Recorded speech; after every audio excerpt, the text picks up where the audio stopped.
കൃഷ്ണകുമാറിലൂടെ ദീർഘനേരം അച്ഛനെയും അമ്മയെയും കുറിച്ച് സംസാരിച്ചത് വളരെ ഹ്രസ്വമായാണ് എനിക്ക് തോന്നുന്നു. എന്നെ പോലെ തന്നെ എല്ലാവർക്കും തോന്നിയത്.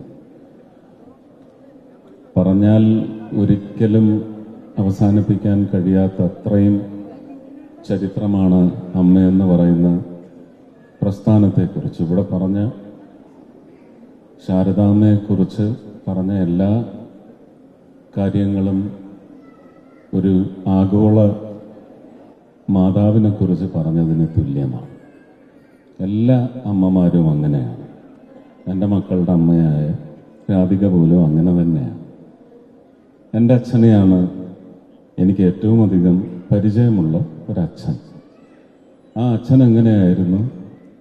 അതിൻ്റെ ഒരു അപ്പൂപ്പൻ അച്ഛനാണ് സഖാവ് നായനാരെന്ന് നേരത്തെ അറിയാവുന്നതാണ്. അതൊന്നുകൂടി ഓർമ്മപ്പെടുത്തിയപ്പോൾ ഒരമ്മയുടെ ഉത്തരവാദിത്വം എന്ന് പറയുന്നത് ശാരദാമ്മയെ സംബന്ധിച്ച് ഒരുപാട് പേരുടെ സ്വന്തമല്ലാത്ത ബന്ധവുമല്ലാത്ത ഒരുപാട് പേര്, ഒരുപാട് മക്കൾക്ക് അമ്മയായി ഈ അമ്മ വർത്തിച്ചു എന്നതിനുള്ള ഏറ്റവും വലിയ ഉദാഹരണം ഞാൻ തന്നെ.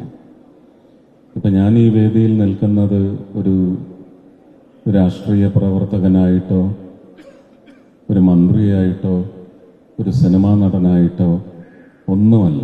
ഇതുപോലെ കല്യാശ്ശേരിയിലെ വീട്ടിലെത്തിയാൽ ഒന്ന് വാരി പുണർന്ന് അനുഗ്രഹം വാങ്ങി അതിനുശേഷം ഇങ്ങനെ ഒന്ന് തൊട്ടുരുമി നിൽക്കുന്ന ഈ വേദിയിൽ ഒരുപക്ഷെ അമ്മയുടെ മൂത്ത സന്താനത്തിൻ്റെ സ്ഥാനമാണ് ഞാൻ ഇങ്ങെടുത്തിരിക്കുന്നത് എന്ന് വേണം, അങ്ങനെ എനിക്ക് പറയാൻ സാധിക്കും. ഈ അമ്മയെ ഞാൻ ഇങ്ങെടുക്കുക എന്ന് പറയാതെ എടുത്ത ഒരു മകനാണ് ഞാൻ. അത് കൃഷ്ണകുമാറിൻ്റെ സഹോദരങ്ങളുമെല്ലാം അംഗീകരിച്ച കാര്യവുമാണ്. അതെനിക്ക് രാഷ്ട്രീയമുണ്ടാകുന്ന കാലഘട്ടത്തിനൊക്കെ മുമ്പെയാണ്. 92 മുതലാണ് സഖാവുമായിട്ടുള്ള ബന്ധം തുടങ്ങുന്നത്. ഞാനിപ്പോൾ ഓർക്കുന്നു, സഖാവ് ഉണ്ണികൃഷ്ണൻ പേര് വിളിച്ച് അല്ലേ, വെറ്റില വെച്ച് പേര് വിളിച്ചായിരുന്നോ? ഇല്ല, പാലക്കാടാണ്. പക്ഷെ എനിക്ക് ഓർമ്മ വരുന്നത് അദ്ദേഹം KHRWSന്റെ പേവാർഡിൽ അവിടെ തിരുവനന്തപുരത്ത് അതിതീവ്രമായ ചുമ ബാധിച്ച് കിടക്കുന്ന സമയത്ത് ലീഡർ പറഞ്ഞറിഞ്ഞാണ് ഞാൻ അവിടെ എത്തുന്നത്. എത്തിയപ്പോൾ അന്ന് അമ്മയുണ്ട് അടുത്ത്.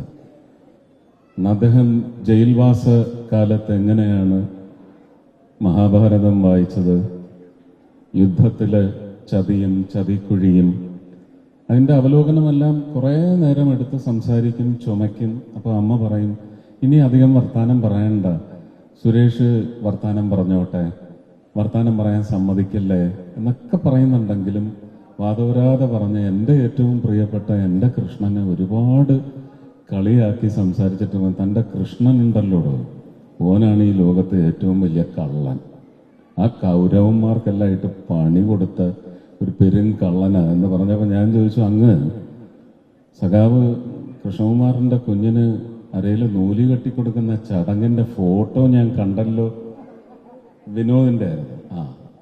എനിക്കന്ന് തെറ്റിയതാ. ഞാൻ അങ്ങനെ പറഞ്ഞപ്പോൾ ഒന്ന് കണ്ണു നിറഞ്ഞ സഖാവിനെ എനിക്ക് തോന്നുന്നു അങ്ങനെ ആരുടെയും മുന്നിൽ കണ്ണു നിറയുന്ന ആളല്ല, അല്ലേ? നല്ല കരുത്തന.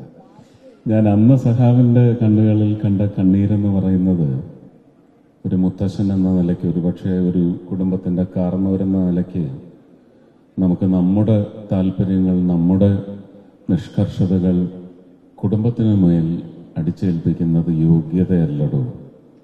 ഞാൻ എൻ്റെ കുടുംബത്തിൻ്റെ മനസ്സന്തോഷത്തിന് വേണ്ടിയാണ് അങ്ങനെ ചെയ്തത് എന്ന് പറയുന്ന ഒരു സഖാവിനെയും എനിക്കറിയാം. നേരത്തെ പറഞ്ഞ എസ്കോട്ട്സിലേക്ക് കൊണ്ടുപോകുന്ന സമയത്ത് തന്നെയാണ് അവിടെ നിന്ന് ഹോസ്പിറ്റലിൽ നിന്ന് മെഡിക്കൽ കോളേജിൽ നിന്ന് കൊണ്ടുപോകുമ്പോൾ വീൽ ചെയറിൽ ഇരുത്തിക്കൊണ്ടുവന്ന് എന്നോടും വന്ന് അവിടെ ഒരു ഉണ്ടായിരുന്ന ബെഡിൽ എന്നെ ഇരുത്തിയിട്ട് ഒരു 10 മിനിറ്റെങ്കിലും സംസാരിച്ച് ആണ് അദ്ദേഹം അന്ന് ഡൽഹിക്ക് പോകുന്നത്. അപ്പോൾ അങ്ങനെയുള്ള ഒരു വലിയ ബന്ധമുണ്ട്. അതൊന്നും ഒരു രാഷ്ട്രീയത്തിൻ്റെ പേരിലും നമുക്ക് അങ്ങനെ എന്താ അത് ബന്ധമാണ്. അപ്പോൾ ഇന്നൊരു പക്ഷേ അമ്മയെ മക്കളുടെ കൂടെ ആക്കി അദ്ദേഹം പോയെങ്കിൽ അങ്ങനെയുള്ള മക്കളുടെ കൂട്ടത്തിൽ എൻ്റെയും കൂടി ഉത്തരവാദിത്വമാണ് ഈ അമ്മയുടെ സൗഖ്യത്തിന് വേണ്ടി പ്രാർത്ഥിക്കുക, അമ്മയോടൊപ്പം അമ്മയുടെ സന്തോഷത്തിന് വേണ്ടി വർത്തിക്കുക എന്നുള്ളത് എൻ്റെയും കൂടി കടമയാണ്. എൻ്റെ അമ്മ ഇന്ന് ജീവിച്ചിരിപ്പുണ്ടെങ്കിൽ ഒരു പക്ഷേ എനിക്ക് തോന്നുന്നു 84-85 വയസ്സ്.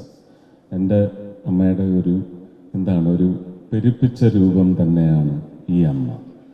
അപ്പോൾ എൻ്റെ അമ്മ ഇല്ല എന്ന് പറയുന്ന കുറവ് തീർത്തു തരുന്ന അമ്മയാണ്. പിന്നെ കൊല്ലത്ത് പള്ളിമുക്കിലുള്ള കൂനമ്പായിക്കുളത്തുള്ള ആൾക്കാരോട് ചോദിച്ചാൽ ഒരാളും ഒരു രാഷ്ട്രീയത്തിൻ്റെയും പേരിൽ എതിര് പറയില്ല. ഞാനിത് അമ്മയോട് പറഞ്ഞിട്ടുണ്ട്. എൻ്റെ അച്ഛൻ്റെ മൂത്ത പെങ്ങൾ കമലമ്മ ഡിറ്റോ ഇത് തന്നെയാണ് കാണാൻ. ശരീരത്തിൻ്റെ വലിപ്പത്തിൽ മാത്രമേയുള്ള അപ്പച്ചി വളരെ മെലിഞ്ഞിട്ടാണ്. അപ്പോൾ ആ ഒരൊറ്റ വ്യത്യാസമേ ഉള്ളൂ. അപ്പോൾ ഇതൊക്കെ മാനസികമായിട്ട് അടുപ്പം ഉണ്ടാക്കുന്നതിന് ഒരുപാട് കാരണങ്ങളായിട്ടുണ്ട്. അമ്മയ്ക്ക് ആയുരാരോഗ്യം, എൻ്റെ സഹധർമ്മിണിയും അവളെനിക്ക് തന്ന മക്കളുമെല്ലാം അതിനുവേണ്ടി എന്നും പ്രാർത്ഥിക്കും. കുടുംബത്തിലേക്ക് വരുന്ന കുട്ടികളുമൊക്കെ അമ്മയ്ക്ക് വേണ്ടി പ്രാർത്ഥിക്കും എന്ന് മാത്രം ഉറപ്പു തരുന്നു. കണ്ണൂർക്കാരുടെ എന്നല്ല, എനിക്ക് തോന്നുന്നു ലോകത്തുള്ള എല്ലാ മക്കളുടെയും ഒരു അമ്മ രത്നമാണ് ശാരദാമ്മ. പ്രാർത്ഥിക്കും.